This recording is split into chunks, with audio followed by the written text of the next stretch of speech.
Oke, selamat siang rekan-rekan mahasiswa. Siang ini kita akan melakukan pembelajaran untuk mata kuliah yang baru yang berkaitan juga dengan mata kuliah statistik yang tidak kita pelajari di semester sebelumnya. Mata kuliah kita adalah sebagaimana tertera dalam slide ini adalah psikometrik. Inti mata kuliah ini adalah berkaitan dengan pengukuran dalam psikologi. Oleh karena itu, saya akan jelaskan dulu pengantar pengukuran sebagai materi yang pertama. Ada beberapa hal yang mesti diperhatikan dalam mata kuliah ini, sebagaimana tertera dalam slide ini. Datang mesti on time, kemudian silahkan bertanya, kemudian silahkan mencatat, dan dituntut untuk aktif. Nah, ini yang tidak boleh dilakukan oleh rekan-rekan. Terutama yang paling sering terjadi adalah merekam perkuliahan. Oke, lanjut. Nah, mata kuliah ini intinya adalah mempelajari teori-teori pengukuran dalam ilmu psikologi. Ini berkaitan dengan mata kuliah nanti saya untuk mengkonstruksi alat ukur psikologi atau psychological tools. Nah, ada 3 hal yang ingin dicapai dalam mata kuliah ini atau yang biasa dikenal juga sebagai learning outcome, learning objectives-nya, yaitu define what measurement is and its various aspect in psychological research, kemudian distinguish different type of psychological test or scale and their classification, kemudian analyze the test or scale item critically and make comparison of test or scale item. Nah, referensi yang Anda dapat gunakan, sebetulnya referensi yang utamanya adalah Linda Crocker ini. Sayang ini bukunya sudah terlalu tua. Jadi ada buku pendampingnya, yaitu yang Narendra Kumar Chanda, yang ini Applied Psychometry.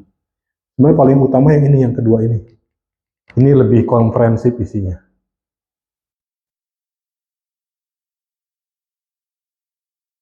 Nah, adapun hari ini kita akan bahas materi tentang psychological measurement and test, kemudian dilanjutkan dengan test and sample of behavior, type of test, definition of measurement. Psychological measurement and test, apa sih itu?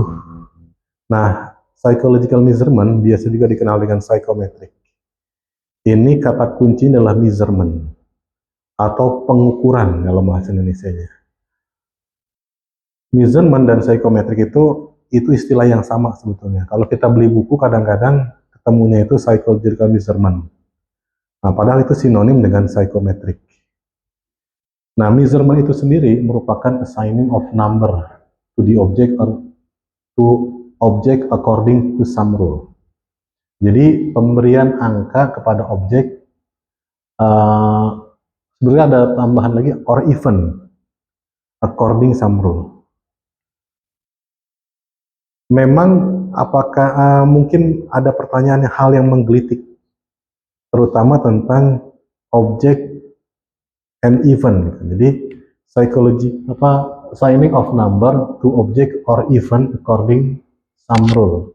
Jadi di sini ada yang terlewatkan, harusnya ada kata event gitu ya, atau peristiwa. Nah, kalau objek jelas, objek pengukuran itu bisa panjangnya tangan, bisa lebarnya beratnya kursi, atau tinggi badan, itu objek. Nah, kadang-kadang event juga bisa diukur. Loh, peristiwa, apa peristiwa yang bisa diukur? Anda tahu misalkan gempa bumi. Gempa bumi kan bisa diukur, satuan ukurnya adalah Richter. Atau angin, kecepatan angin juga bisa diukur. Nah, itu adalah event.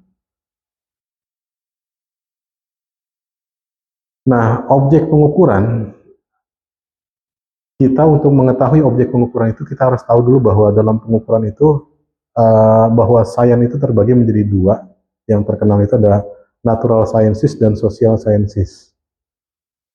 Nah, natural sciences itu perkembangannya begitu pesat, begitu maju. Di antara natural sciences adalah ilmu biologi, ilmu fisika, ilmu kimia, itu perkembangannya sangat maju, ilmu kedokteran juga seperti itu.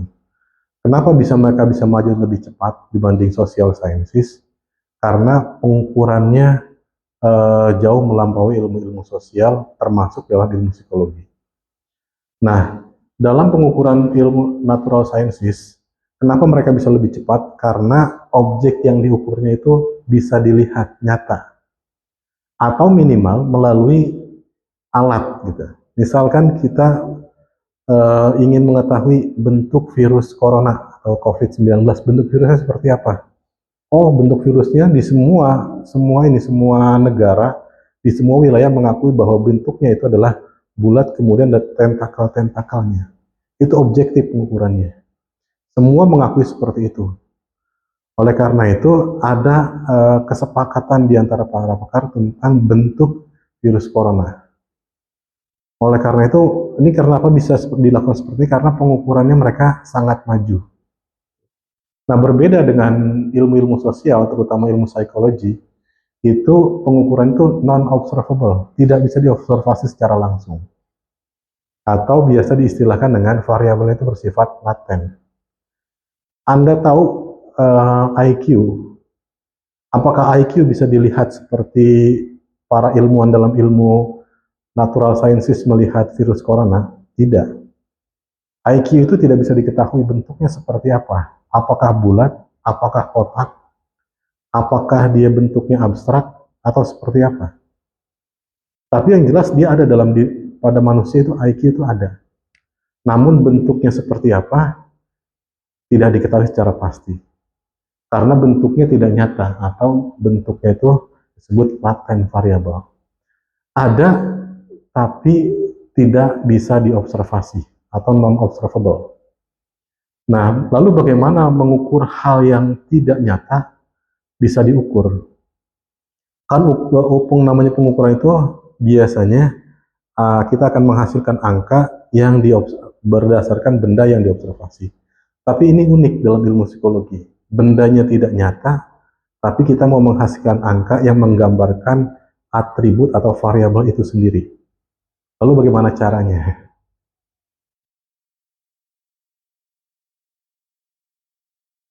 Nah, caranya untuk pengukuran psikologi ini, karena dia bersifat laten, kita ambil contoh adalah IQ. Nah, IQ tidak bisa diketahui bentuk nyatanya seperti apa, warnanya bagaimana, tidak bisa diketahui secara pasti. Hanya saja, IQ itu ada dalam diri manusia.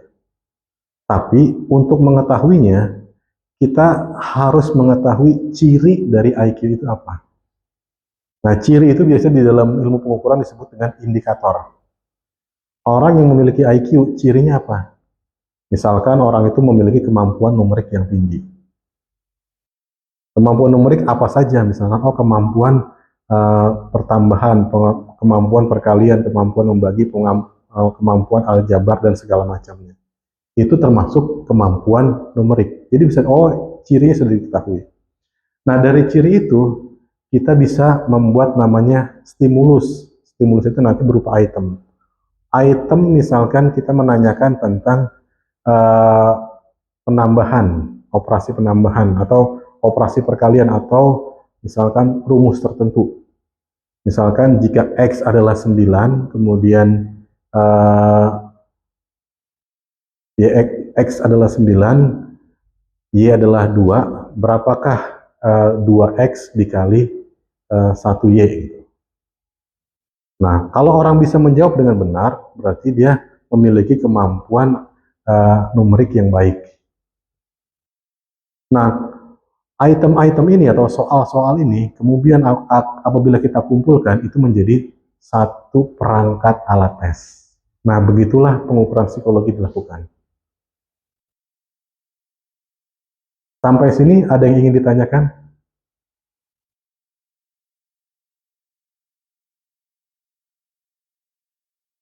Ya, Pratiwi, ada yang ingin ditanyakan? Silakan. Pak, saya mau bertanya, apakah dalam pengukuran psikologi itu bisa menggunakan berbagai macam jenis tes atau hanya boleh satu jenis tes saja? Oke, apakah dalam satu variabel atau satu entitas psikologi itu bisa diukur dengan satu macam tes atau berbagai macam tes? Nah, dalam hal ini untuk IQ, kita tahu IQ. IQ itu banyak alat ukurnya, ada IST, ada Wechsler, ada banyak alat ukur tentang IQ. Berarti membuktikan bahwa satu variabel psikologi itu bisa diukur dengan banyak alat ukur. Karena biasanya dalam ilmuwan psikologi itu memiliki definisi yang berbeda-beda tentang satu konstruk psikologi atau satu variabel psikologi. Ini agak membedakan dengan ilmu-ilmu alam atau natural sciences. Kalau natural sciences itu konsensus dari suatu variabel itu mudah diketahui, mudah didapatkan. Seperti misalkan tentang virus corona, semuanya sama sepakat bahwa begitulah bentuk virus corona yang bentuknya itu mirip durian tapi tidak tajam tentakelnya. Nah, untuk dalam ilmu psikologi, kepribadian saja itu beda-beda, konsepnya beda-beda. Menurut Freud seperti ini, menurut Adler seperti ini, menurut Alport seperti ini, menurut Raymond Cattell seperti ini, beda-beda. Oleh karena itu, pengukuran nanti beda-beda berdasarkan konsep yang dibangun oleh para teoritisi atau para pembuat teorinya. Jadi satu variabel psikologi bisa diukur dengan berbagai macam alat ukur. Kenapa? Karena bisa jadi konsepnya berbeda-beda. Bisa terjawab? Bisa, Pak. Ya, terima kasih. Nah, lalu tipe tes atau macam-macam tes. Dalam psikologi, secara umum ada dua macam tes. Ada yang disebut dengan maximum performance measure dan ada yang disebut dengan typical performance measure.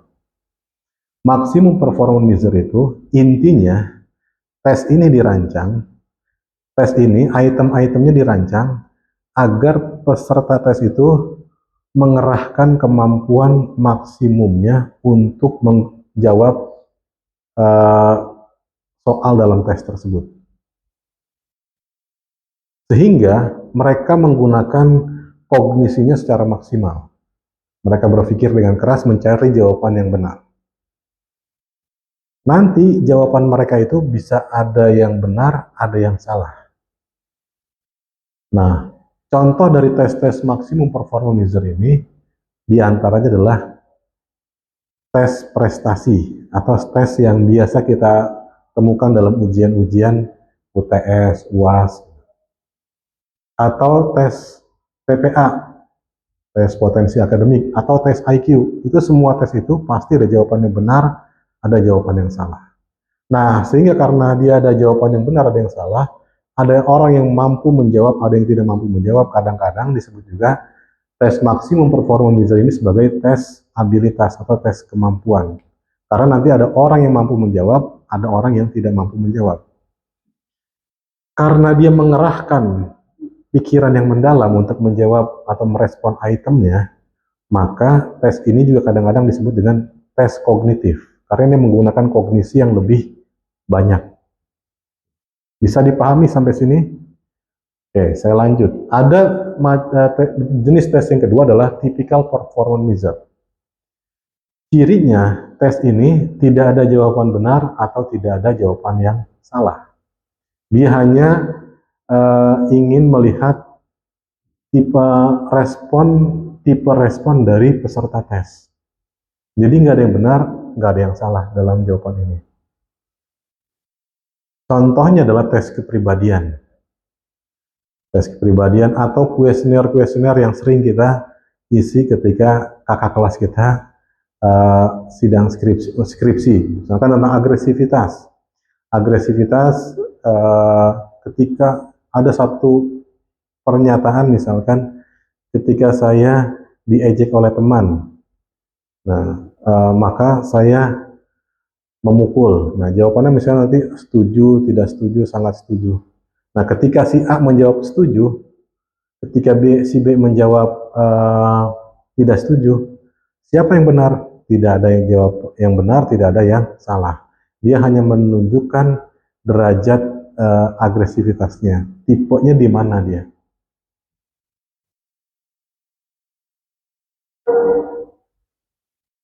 Oke, sebagai bukti dari pemahaman rekan-rekan sekalian dalam kuliah ini, silahkan carilah alat ukur berikut contoh item-item yang menggambarkan tes maksimum performance wizard dan typical performance wizard. Kita jumpa lagi minggu berikutnya. Terima kasih. Selamat siang.